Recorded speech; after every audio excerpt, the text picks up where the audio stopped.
Kaabаны тавaf кылганда sol tarafka айланабыз, эмнеге оң tarafka айланбайбыз деп.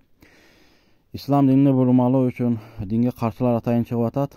Saat оң tarafka айлангандай Kaabаны дагы пайгамбарыбыз дорунда оң tarafka айланат деп, азыркы мусулмандар сол tarafka айланып атат. Эмнеге мындай? Бул суроонун жообун табыш керек деп дин душмандары ушундай нерселер чыгарып атат. Бул нерселерге ишенбеңиздер.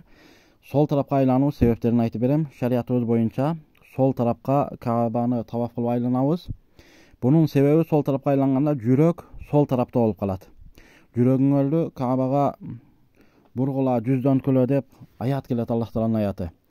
Ошондой эле хадистерде, фатва китептерде пайгамбар саллаллаху алейхи ва саллям ушу сол тарапка айланган саатка каршы деп келет. Жана бүткүл пайгамбарлар дагы ушундай таваф кылганы айтылган.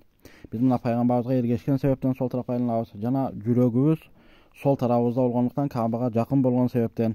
Мындан башка асмандагы айдын желди айлануусу, ошондой эле жердин күндү айлануусу дагы карасаңыздар, мына өзүңүздөр видеодо көргөндөй сол тарапка айланатында.